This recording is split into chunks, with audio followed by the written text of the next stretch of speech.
Hey guys! Today's video is going to be a homeschool mid-year update. My channel here is all about living overseas, travel, being a wife, a mom to 4 young boys, and homeschool. I'm really passionate about homeschool and love talking about all things homeschool, and that is what today's video is going to be about. So for today's video, I'm going to go through and talk about each one of my kids and what curriculum we're using and how it's going and stuff like that. Then I'll also give it an update kind of on our routine and what's been working recently. And then I also have a 1-year-old, and I don't homeschool him, but I definitely do have to factor him into our day because he definitely is there and helping with the chaos. Okay, so first a little bit about our school year. If you guys follow my channel, you know that we recently traveled. We were traveling for, ended up being about 4 months that we were gone, and it was during this school year. And so that kind of really threw a wrench in our school year. And so we kind of unschooled during that time. The boys learned lots of real life experiences, got to go travel to a different continent and flying. And then we also did all kinds of like fun activities and things like that when we were in the States. They got to go fishing and ride in a boat, hunting, and just all kinds of things like that, which is very educational for them too. We did a little bit of homeschool, but not a lot while we were there. And now that we're back at home here in Cambodia, it feels really good to be having a routine and a schedule and be able to knock out some days of school where I feel like we're getting more formal book study, especially since my twins are in 1st grade and they're really learning how to read, and what they really need is lots of practice. And so with us having school every day, they're getting that consistent practice, which I definitely can see improvement in their reading, which is so exciting for me. And I will talk about that here soon in just a minute. Okay, so first of all, I want to give a little update on my homeschool planner. I made it myself and watercolored the front, and I have a video about it. I will link it down below, but it shows how I made it or what all I put inside. I'm loving it. This is the first time I've ever really used a planner. What I really like is I made weekly checklist where I can check off the different things we got done each week. So it's not a daily one. It's not we have to do all these things a certain day. That makes me feel overwhelmed. Instead, it's just if we get these things covered in a week, that's the goal. So I really like that. And I also can keep track of like our habit training, character training, cute things the boys said, learning, like losing a tooth or something like that. I have places for that kind of stuff in here, and I'm really enjoying it. It's fun to look back on already. All right, so what I'm gonna do is just start with the top of my day, like our routine, and go down through it. So it'll be like our morning time, the twins, they're in 1st grade, kind of how their school was going, their curriculum, and then I'm talking some about my 3-year-old, what he's doing. So for me, first thing in the morning, I like to come into our space where we do school and pray over it. I like to light a candle. For me, the ambience of a room is really important. I like to have a calm, peaceful atmosphere, and a candle helps to set the tone for that. And then I call the boys, and usually all 4 come. The 2 little ones, I'd be fine if they would go and play, but they just like to be where mom is. They like to be where their big brothers are. And so then basically chaos comes to our school area and the day begins. So then we usually start with our morning time, and I'm trying something new. Probably for the past month or so now I've been trying it, and we really like it so far. So I'm going to turn the camera around and show you guys what we've been using. So this here is what we've been using for morning time. It actually, when we were in the States, I got a really old Sunlight curriculum, and this is a huge binder, and we're just using it for the Bible and their history. It goes together, which is really fun, and their literature component. What I do, this is a huge binder, I don't like to carry it around, so I just take like whatever week we're doing. They have it divided into the different weeks. I take whatever week we're doing and put it into a smaller binder that I can just easier carry around. They have like questions that they ask, suggestions and stuff like that. What I really like about their Bible and history is that we read through the Bible in chronological order, and this is a really old book. Right now we're reading about Joseph and when he went to Egypt. And so with their history then, so since today we studied about Egypt, then in our history we learned about Egypt. So this is the book Living Long Ago by Osborne, and I mark our pages ahead of time so I can easily find them. But this here, if it'll focus, is Ancient Egypt Food. And then this here is not part of Sunlight, but this is just something that a friend gave to me. It's Bible Story Doodles, and it goes through the Bible in chronological order again, and they have to add little things to the pictures.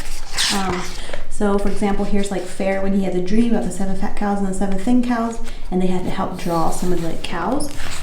This here is Joseph with his coat of many colors, and they had to doodle different designs. What I do is sometimes I run copies off, since I have 4 boys, and depending how many of them want to draw. They don't have to do this, but I'll run copies off so more of them can do it. This was extra copies I had. But it gives them something to do with their hands while I am reading the stories to them. And then we're also doing, like I said, the literature part of Sunlight. And so we already know with the Boxcar Children that they really enjoyed that one. They have us read a poem or 2 out of here. And then this was not part of Sunlight, but this was something I read on my own. It's a true story, The Lost Trail, 9 Days Alone in the Wilderness. I think this actually came through Timberdoodle. I'd ordered some books from Timberdoodle, and they sent this as a extra. and my boys loved it. It's written in like comic form, and since it's a true story and it was a young boy, my boys really connected with it and they really enjoyed that book. Definitely recommend it. Okay, and then next, after Bible and history, for morning time, we really are enjoying these Choose Wisely cards, and they are from Bear and Squirrel, and they did send me these for me to review, to show you guys on my channel, and we are loving them. I wanted to show you guys, this is the box that came in. I just thought it was so cute. Yay, your package has arrived. And from Bear and Squirrel. So what it is it comes with these cards. They're like kind of like cardboard. They're really good quality, and I just keep them in this box here. So there's a whole bunch in there, and on the one side it'll give a story and then biblical insight with usually a Bible verse and discussion, and then on the back side it'll say what would you do if you were whoever the story was about and why, and it gives you 3 options, and then you pick it. The kids can pick it and talk about it. So what I normally do is hold it like this while I read the story, and they can look at the other side of the picture, and then we talk about what is the best option there. So I really love these Choose Wisely cards. It gives you an adorable way to train your children for real life situations. It says for age 4+, and I would say that's about accurate. So I will try to link them down below in the description box. But yeah, definitely recommend these cards. They're a really great addition to your morning time. You could even put them on your table and like read them at mealtime for discussion or something like that too. And then the next part of our morning time is map work, and we are working on learning the continents. Up here I made this, it was a free printable from Tot Schooling, and I made 2, so each of my twins could have one. And we'll sing the song and put the different continents on. And then I also do map work. I'll ask them like, where's Cambodia? Where's America? Where's does Grandma live? Where do we live? Where does this person live? Where's the country of Belize or whatever? So they enjoy that, and they enjoy singing the song that goes along with the continents. Okay, and then next of all is kind of our memory work.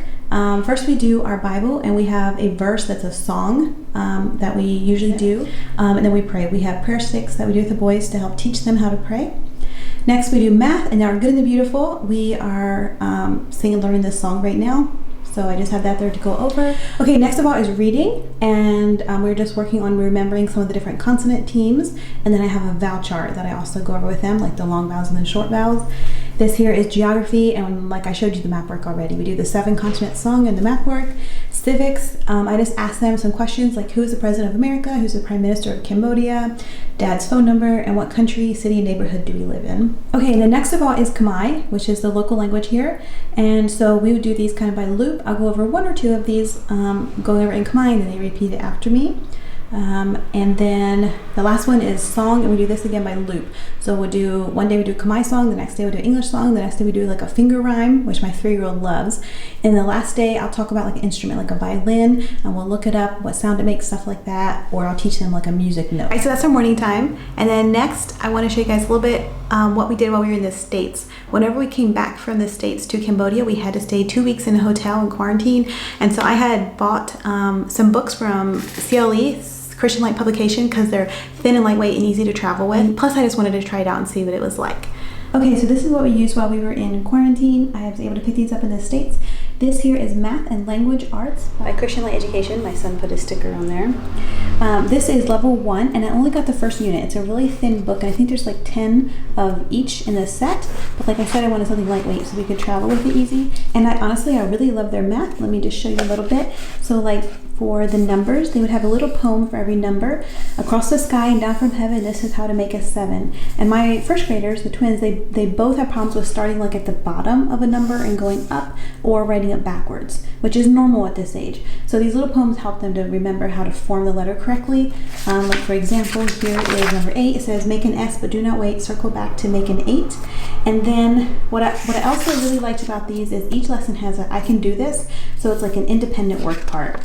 So we have a part we do together, and then they have independent work part, and I can go and do something else with a different child. And then they also usually have a just for fun part, which is something fun for them to do.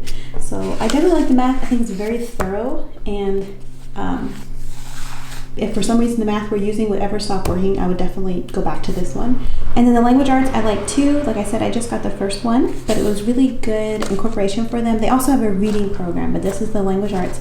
And so it does like a lot of like capital letter, lowercase. And remember, this is the beginning of 1st grade, so it's really easy here. And then like this is a good rule for them to remember that if it starts with a C, it will usually have one of these vowels. If it starts with a K, it has one of these vowels. And so then you had to practice that down here, put whether it's a C or a K. And it also works a lot on capital letters beginning of a sentence and period at the end of a sentence. A little bit of reading, you have to draw a line to the correct thing. And so this is just one lesson, lesson 6, and then it will move over to lesson 7. The lessons are short and sweet, and for the most part, the boys can do it independently. And then the other thing we did was just lots of reading, and these are from The Good and the Beautiful, and these are the box sets where there's 10 books in each set. Box C and D. They also have A and B, which is a little bit easier. But these are nice, colorful pictures. They're thin little books, so it feels doable for the boys. And all right, next of all, I'm going to show you our math, handwriting, and language arts that we are currently using. So we're using The Good and the Beautiful for math, language arts, and handwriting, and we love them. Their math, The Good and the Beautiful is coming out with a new math course. Most of you guys probably know this already. But we did really love this math. It comes with a math kit with all kinds of stuff in there to use, and honestly, I really love it. My boys are learning really well with all the hands-on manipulatives. But for some people, it's just like a little too much, and I think so they wanted to come with something that's a little bit more simplified. I'm excited to see what it'll be like, but we do really love this math. One thing I like is the calendar work that is incorporated into every lesson. I love all the songs that go with it to teach them the different things. I'm glad that I don't have to have something totally different for calendar work to teach them. And then occasionally I will throw in a math lesson from Abeka. We picked this up when we were in the States, and then I bound it myself here because it was loose leaf. And it's just simple sheets for them to do that they can do pretty much independently. And I don't always do this every day, but it's just more just something to throw in. And honestly, my one son Zadok, he asks to do them. He thinks they're fun. So, and I'll maybe have him do like every other problem or something like that. Not every problem and not every day. Okay, and then moving on to our handwriting. We're in handwriting level 1 and really enjoying it. The boys like how there's different things usually you have to draw or different activities to do at the bottom of each one. Sometimes they use marker. Yes, I know, I'm a bad mom. But they enjoy using things sometimes besides just a pencil. Although I do prefer to use a pencil so they can erase if they make mistakes. But we use tabs to mark where we're at so we can easily just flip open the book to the right spot. And I do have 2 of all these things. I'm just showing you one because I have twins in 1st grade. Okay, then moving on to language arts, and we're using, The Good and the Beautiful, level K for my boys. And it is going really well. They are learning so much. We are pretty far through here. We are on lesson 77, the Unit 3 assessment, and it said that if they couldn't read this box within 60 seconds, you're supposed to just take a pause and practice reading other books and stuff like that for a while.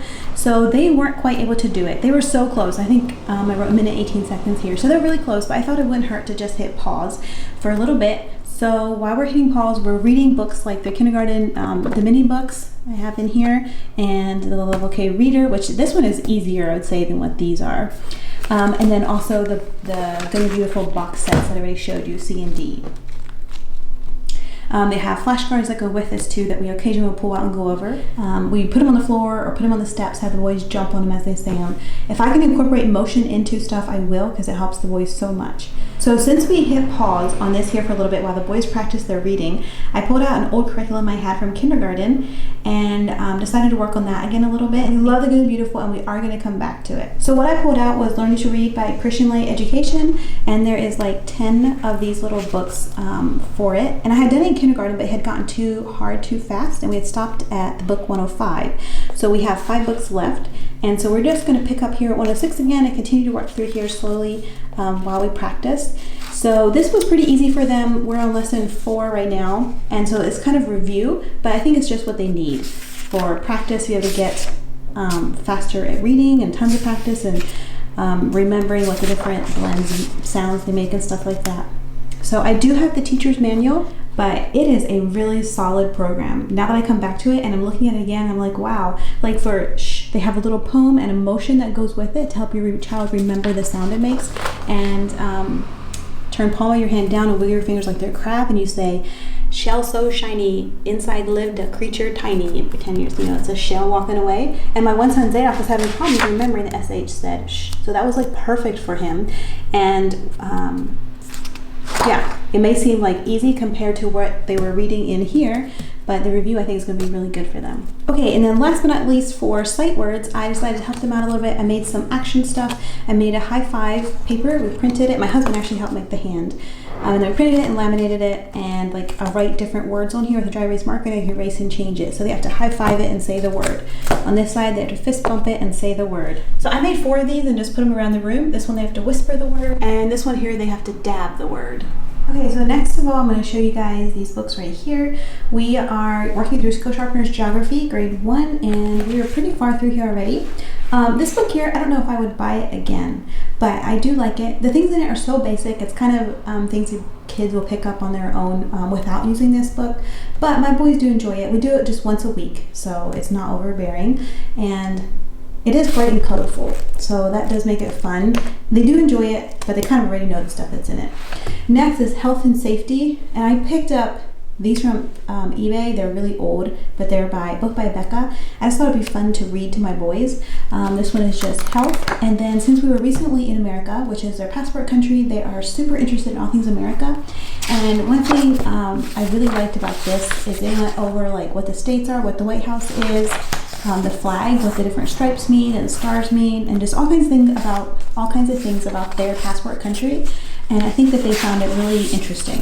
One thing that was fun to talk about was freedom of speech with all that's going on in America right now with big tech. But yeah, we're just using these as a read aloud, and it won't take us long till we're through. We're already probably halfway through. They're at my tab. When we're done with this one, I'm going to go back to Heritage Studies 2. This is by BJU Press, and we're just using this one as a read aloud also. This is a 2nd grade level, so it's a little bit more in depth, but they still definitely understand it and find it really interesting. 2 things that I have not picked up yet since we've been back home after traveling 4 months is Brave Writer, Jot It Down. I want to get back to this and do this again, but I haven't picked that back up yet. This is just like they tell you a story and you jot it down for them, and it gives all kinds of prompts and ideas to do with it. And then this was a free thing I got with Daily Fundamentals of and More for grade 1, and it just has like a little for language arts, for math, for reading, like little section for each one. Yeah, they just do like this half, like not the other side per day. And we haven't picked that back up yet since we've been home, but it is something I want to get back to. And then these are some new things I picked up while we were in the States. These up here are like thinking skill stuff. This was recommended by, all of these were recommended by Timberdoodle. I like to look at their recommendations, see what they recommend. They're a curriculum company, and they kind of look at what's all out there and pick what they think is the best things for the different grades. Anyways, this was Critical and Creative by Evermore grade 1, and we have not started this yet. My plan is to, like, for the different holidays, like pick out 1 or 2 and give it to the boys to do. So there's also different like animals in here for them to study about at the bee. This one is what's new, what's missing, what's different. Again, from Timberdoodle, and they have to find, like for example, it'll give you a picture like this, and you have to find things that are different between the 2 pictures. So my boys, they really enjoy stuff like that. And this book is nice and colorful, which makes it fun. And then last of all, I picked up a maze book, School Zones. This was like from Walmart or somewhere. My boys love mazes, and I let them do 1 a day, and it's like they're rewarded at the end of their school day. They just love it. This is Can You Find Me? This was recommended by Timberdoodle again. This is the grade pre-K, and this is the grade K through 1. So this one is more for my 3-year-old. There's different things, like a little poem, and you have to figure out which thing they're talking about. And then this one is the same thing, but just slightly harder for like my 1st graders. And then this here is Coping Skills for Kids workbook. And so like once a month, I'll take my boys on little individual dates. We'll go to a coffee shop. There's lots of coffee shops around here. And we work through here. They've been dealing with a lot of like anxiety and being scared. I think it's part of just coming back to our house after being gone for 4 months and not having had like consistent routine and stuff like that in their life. Beginning here, it talked about like deep breathing, helping to calm yourself down, and then we'll move on and talk about all kinds of other topics. So I want to try this out with my boys and just see what it's like. And so far we tried the deep breathing like at bedtime to fall asleep, all these different deep breathing techniques, and it makes them giggle and laugh, and we have fun bonding time with it. And I think it does help them calm down. Gives them something else to think about instead of thinking about being scared too. So far I recommend this book, but we were only like on lesson 3 so far. So being as we only go on dates once a month with them, it takes us a bit to work through here. but it's fun. And I really love the individual time with the child, the one-on-one with them individually. They just eat it up. They say, Mom, when is it our date time? When's our date time? They just can't wait. And then last of all, we do Explode the Code. And so I just wanted to mention that you don't have to do Explode the Code if you're doing like the Good and Beautiful. That is enough by itself. But maybe twice a week we'll do like a page or two out of here, not much. And then I picked this up in the States. This is Seat Work for first grade. It's basically all kinds of like fun worksheets, which my boys love coloring. So if your kids don't like coloring, they may not enjoy this, but just doing 1 or 2 pages out of here every once in a while is a lot of fun for them. This here says, these animals don't have their tails. Can you draw on the right animal, the right kind of tail? Did you get them all right? Down here's the tails. So just kind of fun activities like that. My boys really enjoy fun pages like this. All right, I wanted to hop on here really quick and say, if this looks like a lot of different books, don't let it overwhelm you or make you feel like you're not doing enough. If you're just doing math and language arts, like some days on a hard day for me, if I'm just doing math and language arts, well, that's enough. I don't do anything else. So it depends on the day. I have twins in first grade, and a lot of the fun workbooks, like these here, I just buy one of, and then we share it. So they work through it twice as fast. If you see videos like this where people are doing different books or more books or whatever, don't let it overwhelm you. Don't feel like you have to do what they're doing. Do what works for you and your family, and I'm just showing you what works for our family. Okay, so next of all, I'm going to show you science. So the history I just showed you in our science, we have kind of a loop schedule. Every other day we do one. So I will turn the camera around and show you guys what we do for science. We did the safety unit from the Good and Beautiful, and we loved that one. It was really good. I have it all in here, all ready to go if I ever want to teach it again. So when you get the Good and Beautiful, if you print it or buy it from there, you get it loose leaf, and then I just put it in like some clear sleeves in here with all the different pieces, so that way it's easy to store if I ever want to use it again. This one here, I tried getting one of these, I forget what they're called, but they're like a binder. Like these here can open up, but it's also kind of like a notebook. So this is just a different option to show you guys how to store. This here is my vocabulary wall. I think I'm going to run out of room soon. I'm going to have to move my vowel chart somewhere else. But it also comes with a map. And when you learn about the different animals, they have a sticker that you put on. What I did is I stuck little sticky notes on here. Different books that I want to read a certain page from that has to do with what we're learning. Also, because my kids are so little, I highlighted parts I want to be sure that I read, and parts I didn't highlight I could skip, depending how antsy my boys were acting. So we are like on lesson 3 right now, but I have all the lessons pretty much prepped and ready to go down through here. This is a book that you can get from the Good and Beautiful to go with it. It's Can You Track It? Becoming a Nature Detective by Learning the Tracks and Signs of 10 Different Animals. And these are really good quality pages and colorful. These are some books from Osborne that our center has, like a library that I get from their library to use to go with our unit. This one here is Step-by-Step Drawing Animals, and then I got them these primary journals so they can draw like the animal and write about it a little bit. So that is what we are currently doing for our science. And then also, I just want to show you guys this. We're not currently doing this, but while we're in the States, I picked up Master Books, Life for Beginners, and we did up to where that tab is there, just a little bit. This was plants. It's about plants for beginners, the human body, and animals for beginners, and the lessons are really short and sweet. It's very, very open to go. So for example, here is about roots and stems, and you just open it, you read what it says, the kids trace the word, and then you have they will have sometimes some hands-on activity to do, and usually they're really easy ones you don't have to prepare for. And then usually have a couple questions. Here it says you can go root hunting, and then it's the next lesson.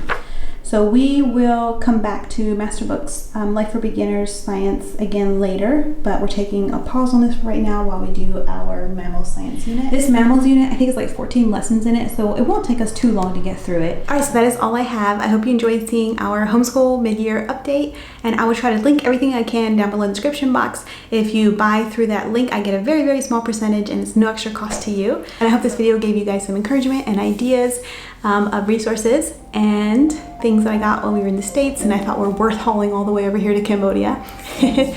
I love homeschooling, I love teaching the boys, and I love having like new, fun, different things to use with them. Anyways, like I said, don't let this overwhelm you. Don't let it make you feel like you have to have all these things. Just know that what works for different people may or may not work for you. Alright, thank you guys so much for watching. Please remember to hit that thumbs up button. It just helps the algorithm show my video to other people so more people can find my channel. Comment down below, and don't forget to hit that subscribe button if you haven't yet. Thanks for watching. Bye!